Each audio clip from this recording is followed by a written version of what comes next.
Bismillahirrahmanirrahim. Assalamualaikum warahmatullahi wabarakatuh. Innal hamdalillah nahmaduhu wa nasta'inuhu wa nastaghfiruh wa na'udzubillahi min syururi anfusina wa min sayyiati a'malina. May yahdihillahu fala mudhillalah wa may yudlilhu fala hadiyalah. Asyhadu an la ilaha illallah wa asyhadu anna Muhammadan abduhu wa rasuluh, amma ba'du. Rabbi shrah li sadri wa yassir li amri wa hlul 'uqdatam min lisani yafqahu qawli. Alhamdulillah, summa alhamdulillah. Segala puji bagi Allah Subhanahu wa taala yang telah mencurahkan begitu banyak nikmat kepada kita semua sehingga kita masih bisa merasakan yang namanya bulan Ramadan ini.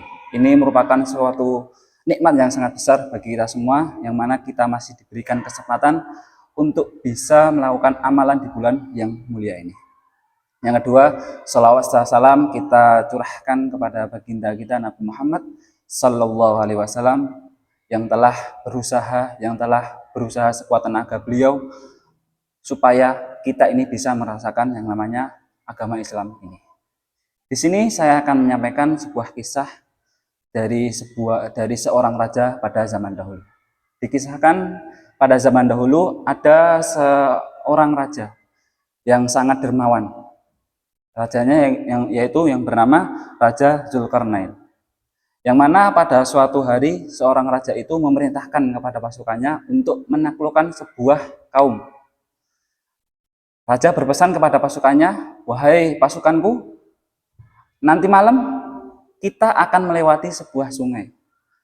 Maka ketika sudah sampai di sungai tersebut, kalian ambillah apa yang kalian injak pada sungai itu."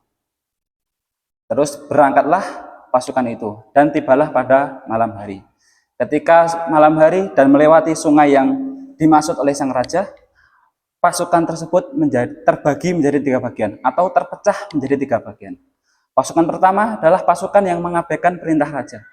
Dia ketika sudah sampai di sungai tersebut, pasukan itu tidak mematuhi perintah raja atau tidak mengambil apa yang dia injak. Mereka lalu saja dari sungai tersebut. Terus yang kedua adalah pasukan yang mengambil sebagian saja atau seperlunya saja. Ketika dia injak itu sudah cukup bagi dia, lalu dia sekiranya cukup, lalu dia langsung pergi atau mereka langsung pergi. Terus yang ketiga adalah pasukan yang mereka itu taat patuh kepada perintah sang raja. Yang mana ketika pasukan ini tiba atau melewati sebuah sungai tersebut, mereka mengambil apa yang mereka injak sebanyak mungkin. Bahkan kalau mereka itu membawa alat simpan, mungkin mereka bisa penuhi dengan apa yang mereka injak tersebut. Nah, ketika pada pagi hari, ketika sudah melewati sungai tersebut, ketika pada pagi hari, lalu sang raja memberitahukan atau mengumumkan kepada pasukannya, "Wahai pasukanku, keluarkan apa yang kalian injak atau apa yang kalian bawa dari sungai tersebut, sungai tadi malam." Lalu dibukalah apa yang mereka bawa atau apa yang mereka injak lalu mereka bawa di hadapan mereka sendiri. Maka ketika mereka membuka apa yang mereka bawa dari sungai itu, maka terkejutlah mereka, terpanalah mereka. Kenapa? Karena mereka itu membawa berlian atau emas yang sangat banyak, yang sangat mahal lah, kalau diibaratkan zaman sekarang, emas yang sangat berharga. Maka oleh karena itu pasukan yang pertama, karena mereka itu pada zaman dahulu ya, ini flashback dulu, pada zaman dahulu itu penerangan mungkin masih sangat minim, adanya mungkin obor saja, tidak ada lampu. Nah, karena mereka itu menginjak terus yang dirasa mereka keras, maka dikira mereka batu, mereka tidak mengambil apapun. Nah, mereka kelompok pertama menyesal. Karena apa? Karena tidak mengambil apa yang mereka injak.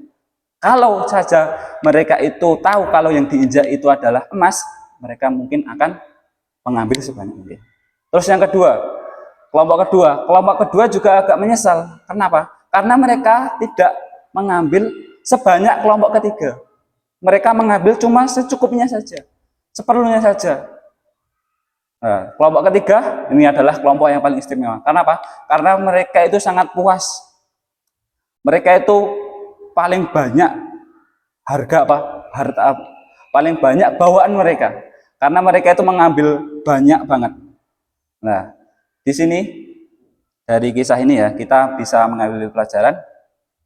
Pertama adalah mentaati perintah atasan kita atau mentaati perintah raja kita kalau diibaratkan pada zaman itu. Kenapa? Karena kalau kita itu taat dalam perintah pemimpin kita atau raja kita, insya Allah selagi perintah itu baik, insya Allah kita akan mendapatkan kebahagiaan juga. Nah, kalau diibaratkan dalam bulan Ramadan ini adalah kita ini mau menjadi kelompok yang mana? Kelompok pertama, kelompok kedua, atau kelompok ketiga ketika melewati Ramadan ini. Ramadan mungkin ketika kita menjalaninya, kita tidak tahu, oh di dalam Ramadan ini banyak sekali hikmah atau banyak sekali pahala-pahala yang kita bisa ambil dari Ramadan ini. Tapi kita tidak mengetahui itu. Kita mengetahuinya atau kita sadar ketika sudah lewat Ramadan itu. Nah, mungkin masih beberapa hari sisa di bulan Ramadan ini, kita maksimalkan Ramadan kita, amalan-amalan kita, supaya menjadi kelompok ketiga. Jangan sampai menjadi kelompok satu. Nah, kita di sini, insya Allah, kita niat dalam hati kita, dalam diri kita, untuk menyelesaikan atau kita memaksimalkan mungkin dari amalan-amalan di bulan Ramadan yang masih tersisa beberapa hari ini. Mungkin cukup sekian yang bisa saya sampaikan. Aku qouli hadza wa astaghfirullah li wa lakum. Syukran. Assalamualaikum warahmatullahi wabarakatuh.